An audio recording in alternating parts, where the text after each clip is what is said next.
Content warning. The stories and themes shared throughout this podcast may contain themes that can be distressing for you. If needed, please pause and do what you need to do to take care of yourself.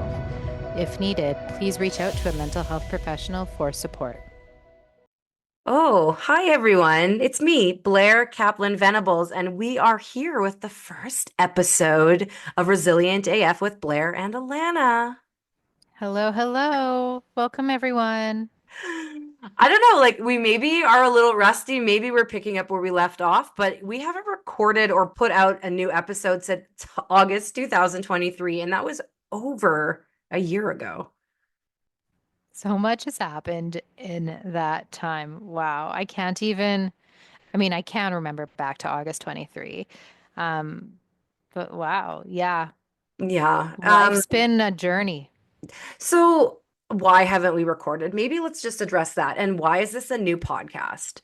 Hmm. My idea for radical resilience came when I learned our father was going to die.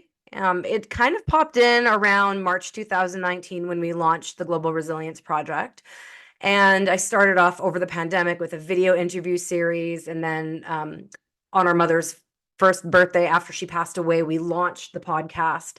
And so much in our lives and in the community and the movement has changed. And I realized that we went for like a year and a half, almost every week, with a few repeat encore episodes without taking a break. And I'm telling you, we launched this while navigating compound grief and trauma and all sorts of other complications. And the summer that we stopped recording, that spring I had a midlife crisis, and it's like my brain broke. I started to feel really overwhelmed, and I had to let things drop off. And one of those things was this podcast. I was having trouble keeping up with the recordings. I was having trouble balancing my mental health with my client work, with the podcast. And I know if something stops being fun, it's time to take a pause. And my gut told me it was time for a revival. It was time to come back with a fresh brand, with a fresh concept, and something to match our book series, which we'll get into. So, I just wanted to start with saying this is very similar to our last podcast, Radical Resilience. It's a similar format, but being called Resilient AF with Blair and Alama, Alama Ding Dong. I'm a ding dong.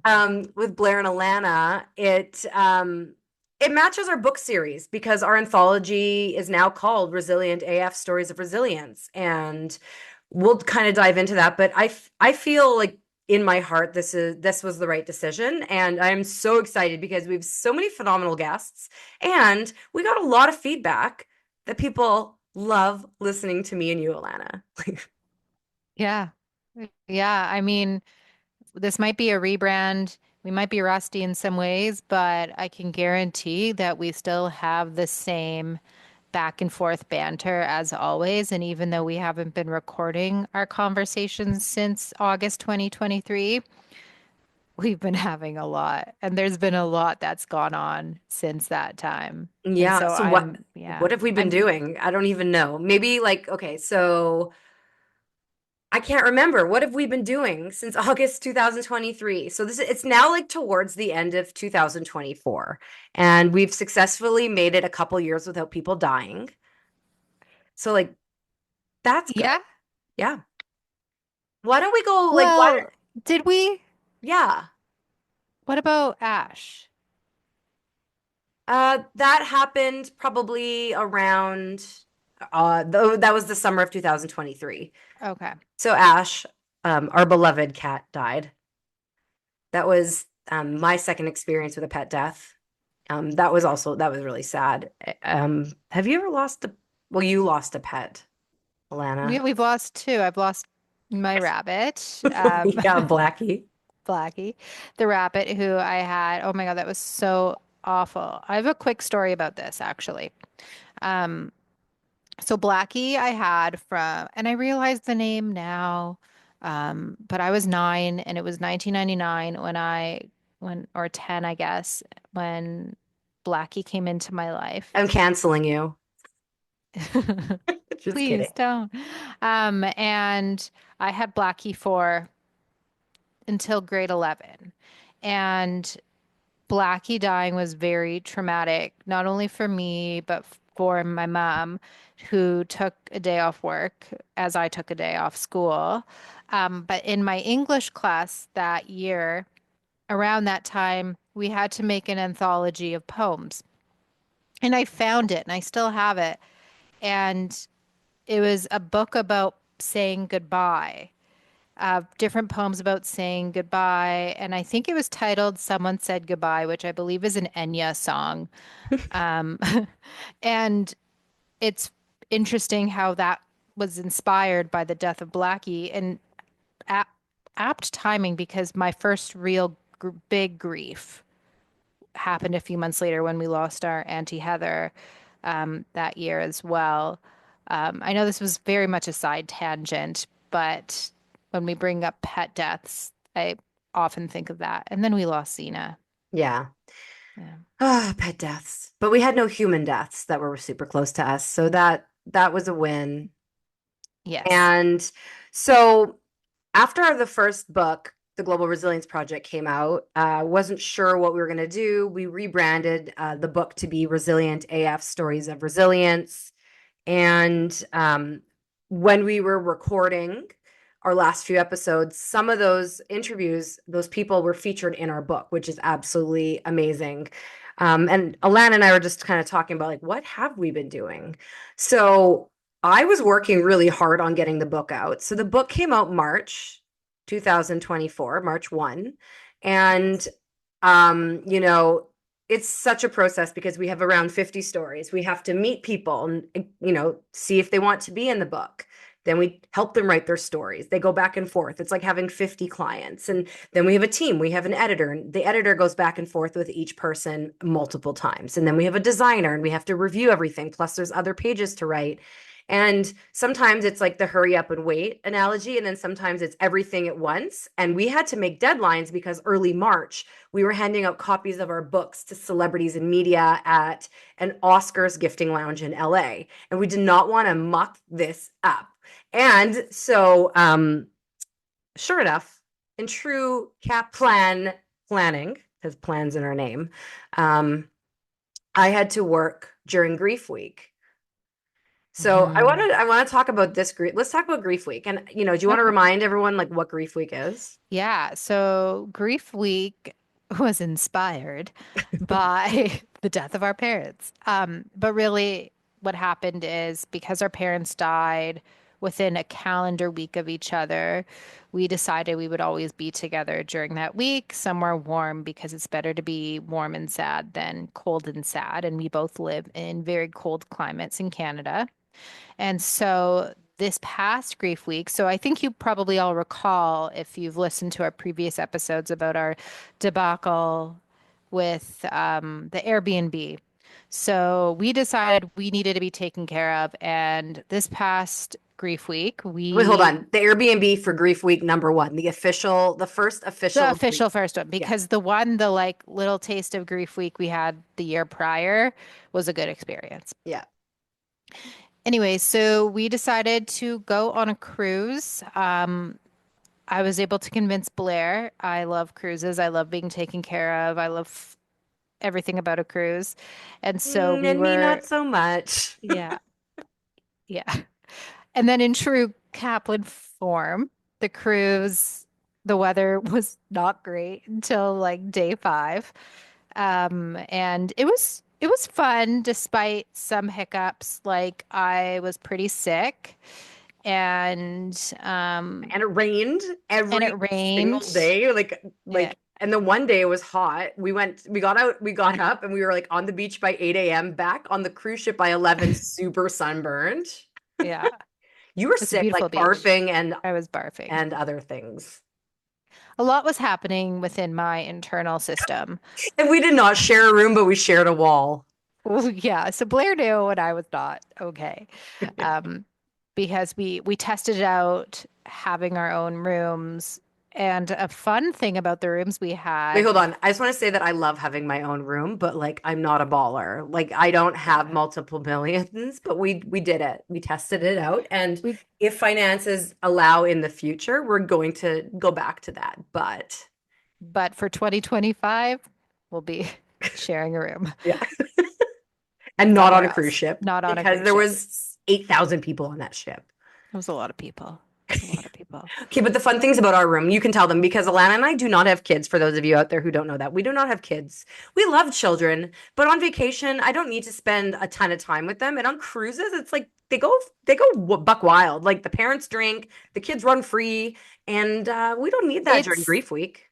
it's chaos. It's chaos. And the week that Grief Week falls on is, I think, in the States, President's Day week or school holidays are happening. Spring So, break. yeah. No, I don't think it's spring break. It's like a pre-spring break. I don't know Oh, how it works.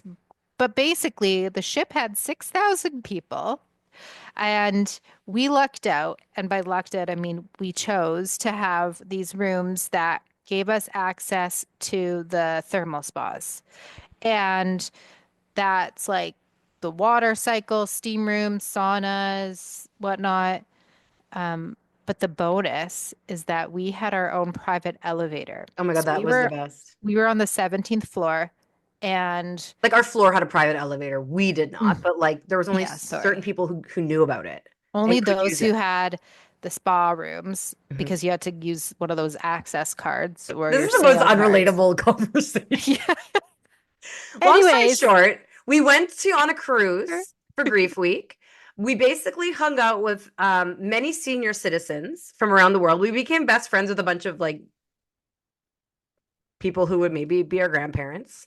yeah, And or parents. even a couple of them bought our book, which was Hmm. cool, like when it came out. But like, you know, it was a great experience, and we decided, maybe we do a cruise, maybe we don't next year. And then Alana and I realized that we belong in Palm Springs, like that's our spot. So we're going back to Palm Springs Hmm. for Grief Week. But so besides Grief Week being Grief Week, during Grief Week, the goal was for me not to work and to Hmm. actually just be present. But because the book was coming out, I had to basically print the book, edit the book.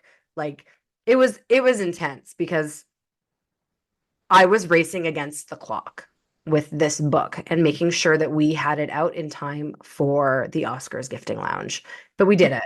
And it was like very stressful because I went from the cruise in Florida to speak at an event in Cabo, Mexico, to speak at an event in Vancouver, back to Kamloops, to back to LA for the gifting lounge, and it was just so chaotic. I am so grateful for this opportunity and all the opportunities and very privileged, but like it was a chaotic launch. And I've learned a lot of lessons, and I'm really doing my best to ensure that our next book that comes out in January 2025, Resilient A.F. Stories of Resilience, Volume 2, is less chaotic of a launch. Yeah. Yeah, it was very chaotic that time, that period of a few weeks, especially because we went right to, not right to, but pretty much right to LA after and hopped into our first gifting lounge experience, which Which was amazing. amazing. Like Only good things to celebrities, like say. one of our favorite housewives. We've Hmm. posted pictures. I'm going to keep posting pictures, but like Sutton from Real Housewives of Beverly Hills, like Yeah. Monica from Salt Lake City. Like there's some of the actresses from soap operas that were our mom's favorite, they're musicians, producers.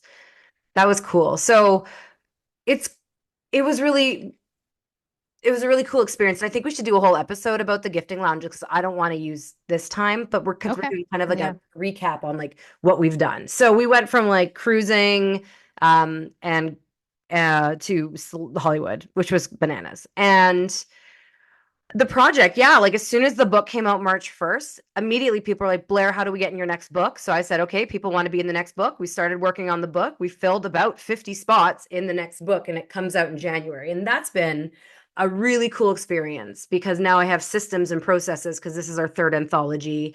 And, we have two more books that we've announced. We're going to once a year put out the Resilient AF Stories of Resilience. Volume 2 is coming out in January 2025. Volume 3 will come out in January 2026. And we're going to do a new concept book called Resilient AF Skin Deep Stories, where we're showcasing really like your really beautiful tattoos, or not so beautiful. Maybe there's a story behind it, and the story of resilience behind the tattoo. And I'm really excited to dive into that in a future episode. But, you know, people want to share their stories, and that's super cool. And then I've just been speaking a lot more. I've been speaking locally where I live. I've been speaking online. I've been helping people strengthen their resilience muscle. I gave a TED talk, which was like a multiple decade bucket list goal, which was super exciting. So the the project's needle is moving towards empowering 888 million people by August 2030, which is our goal. By the time I'd say that'd be 45. Oh my God, that makes me feel so old. Wow. You'll be 40. Two? 41 Any, or yeah. 2. I don't Depends know. when I hit it. We hit it. But I also think what one of the biggest changes in my life has been since August 2023 is that I announced my retirement from my public relations company. And I still offer coaching. I still help entrepreneurs who want to be seen as thought leaders. But about 90% of my work is now in the grief and resilience space. So that to me is really exciting, really stepping into the space as a grief coach and a resilience coach. Yeah, it's so exciting. I'm excited that you took this leap and transitioned. And I guess for me, the biggest change is I've also entered the grief space in that I had been working with children, adolescents, and families for the past decade, which I love doing. But for the past couple of years, I've really felt called to work in the end of life palliative area, and an opportunity came up. And so in September, I started working in the end of life palliative space and grief space. And um, I am loving it so far and learning so much from my colleagues and also from the people I'm meeting and learning about their stories. And um, yeah, I love that. I love that you've done that because it's like it brought life back to you, which is yeah. quite the anomaly for what the work is. But I get it because I've also been through so much trauma that I feel that my place is in doing death work and it's helping those that are still with us to navigate life after losing someone they love. Completely. And also just as people are, they know they're dying, giving them a space to reflect on the life they lived, what their worries are, and just giving them that space. Yeah, it's wonderful. And I have to say, like, I wasn't necessarily burnt out from the work I was doing. I just needed to reignite my passion. And it doesn't mean I am forever not going to be working with children and adolescents. That's just been my whole career so far. And here I am and loving it. Yeah, that's amazing. And what I love, Alana, is that you're in it, and that because I'm like what I'm doing is so different than public relations, and I'm so passionate that like I've just fully immersed myself in different courses and readings and trainings and books that like I love that we get to share resources about it. Mm-hmm. We might even get Yeah. to be conference buddies next year. Yeah. Hopefully 2025. Yeah, and I mean, I'm getting some really great ideas of who I'd like to invite on this podcast too, who are, in the resilience and the grief space. So yeah, I'm really proud of you for that. And actually, that's a great proud of you. That's actually really great. So I've gotten a I've gotten a new tattoo since we spoke last. Not me and you, Alana, but me and the people Mm, listening. yes. Um, I it took people dying to bring me back to life and to realize I want to live a life I don't want to retire from. And that includes working on my bucket list. And I don't need to do it all at once because I don't have endless amounts of money. And if I did, it'd be a different story. But this year so far in 2024, I've ticked two big things off my bucket list. And one of them was a 100-kilometer hike on Vancouver Island called the West Coast Trail, where you basically carry a backpack, your food, your tent, everything with you. And every day you're hiking for like 8 to 15 hours, going up and down ladders, climbing over boulders with barnacles. And basically, it's like one of the most beautiful things I've ever done. And it was on my bucket list. And I did that. And that was crazy. And then I also, the TED Talk was a huge bucket list thing. But what I want to share is that um, when I'm feeling really griefy and sad, I look at pictures And I was feeling griefy one day and I was looking through all these photos and I found one of me in grade 5 winning an award. And I'm going to go into this later because it's kind of what stemmed the idea for the Skin Deep Stories book. Stemmed the idea. Is that even a thing? No. Ignited the idea. The idea stems from, Yeah. yeah, Stem, grow, it came from. And I was so excited to show Alana this photo because it was me in grade 5 and mom took time off work and she took a photo of me winning this award for being a mensch, which is Yiddish for good person. And I FaceTimed Alana and I turned the picture around to show her. And on the back was a note that my mom must have written almost 30 years ago. And it was proud of you in her writing. And I burst into tears because it was like what I needed to hear, what I'm missing from her. And immediately I was like, I'm going to get this tattooed on my leg. So when I want to give up on that hike, I can just see that she's proud of me and keep going. And sure enough, within a couple hours into that hike, I was halfway up a ladder that seemed like it was never going to end. And I started to cry and I remembered, you know what? You buried your mom. This isn't that hard. Your mom's proud of you. And I kept going. I kept on going. So bucket list stuff. I was kind of, I'm very proud of myself. That hike was a really big deal. Like that, everyone's like, what are you gonna do next for a hike? I'm like, I don't know, rent a yacht. Not everything's sporty on my list. yeah. And I was just happy you survived. I think that just speaks to like the trauma of our past few years is like anytime Blair is the grid for an extended period of time, even if it's just a couple hours, I'm like, is she okay? Yeah. Um, But I go off the grid a lot because like yeah. also this summer, spring, summer, fall, I did something new. And it's called Flow Fridays because I'm an aholic. I'm a workaholic and I've been working my ass off since I started my business and when I was 23. And so I decided, you know what, Fridays I'm not going to take meetings. I'm going to only like do whatever I want. And if I have personal projects I feel inspired to do, great. I'm not going to set my alarm and I'm going to let my day flow.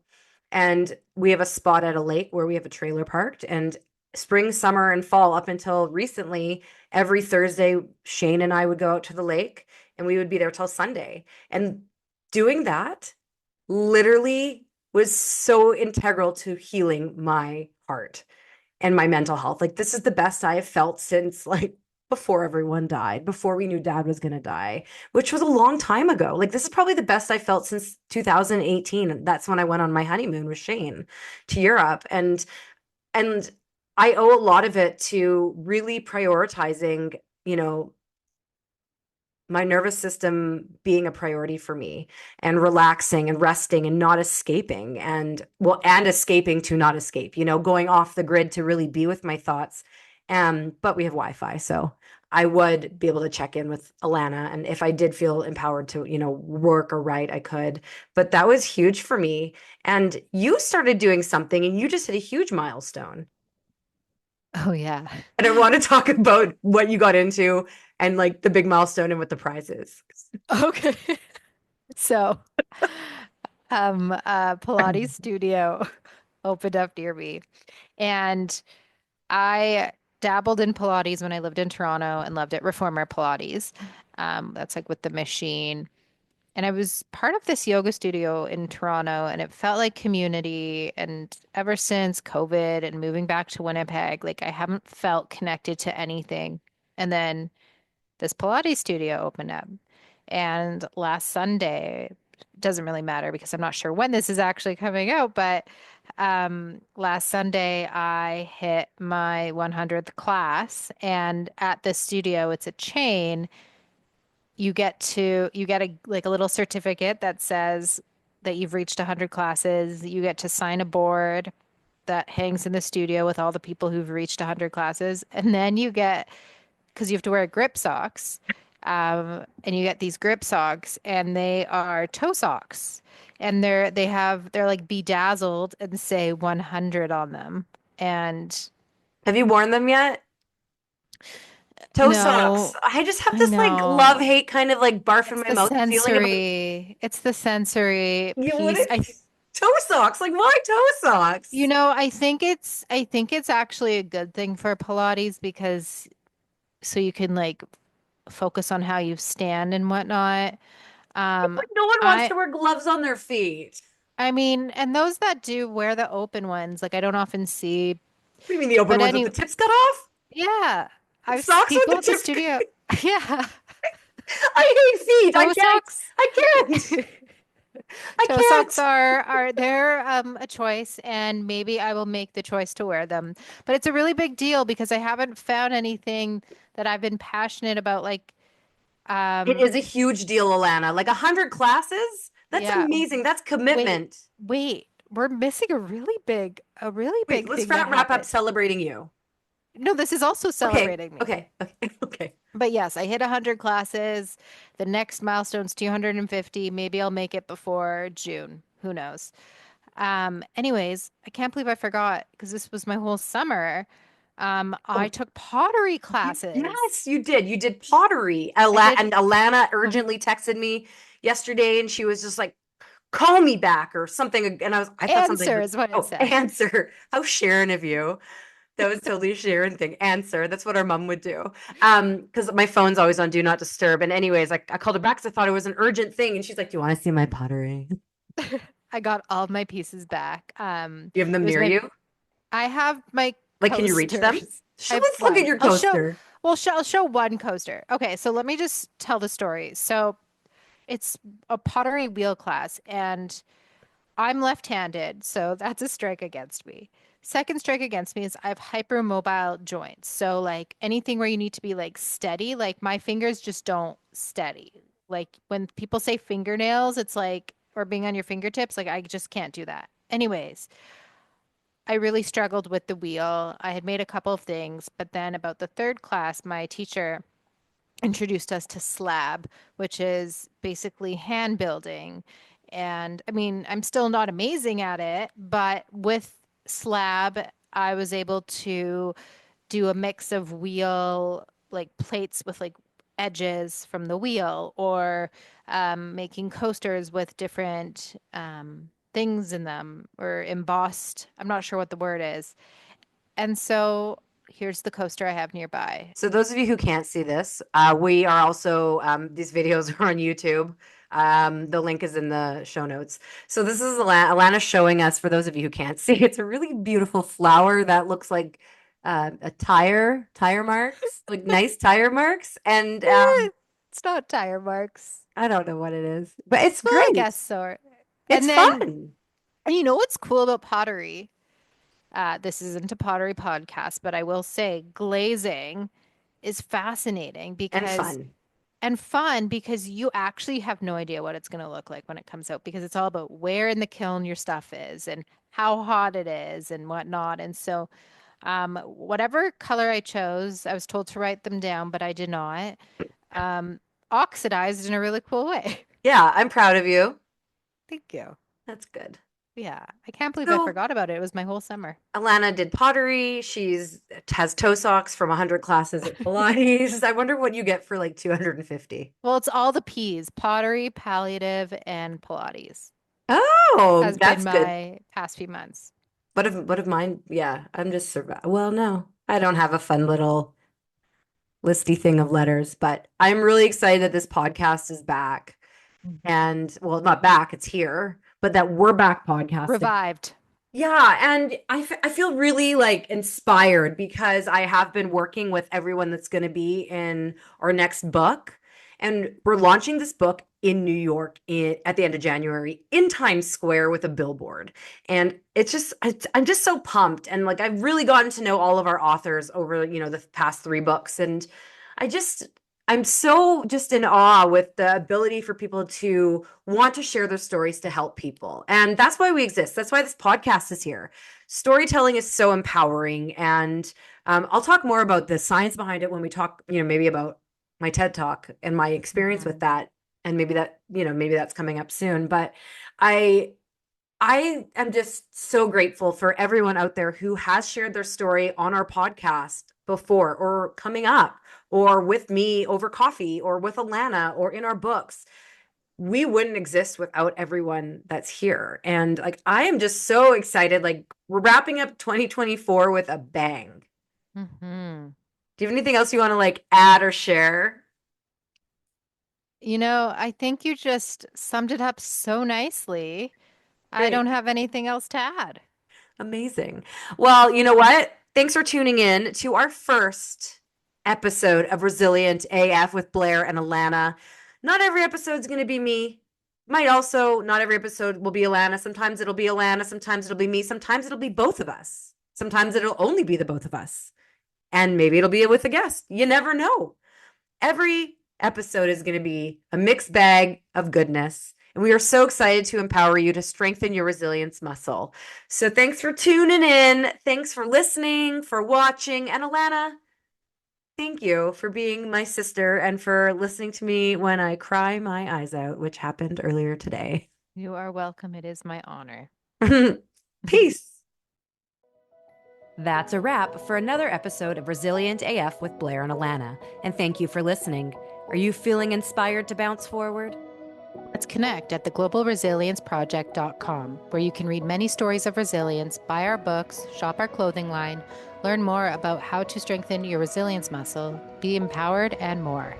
Remember, friends, you are Resilient AF.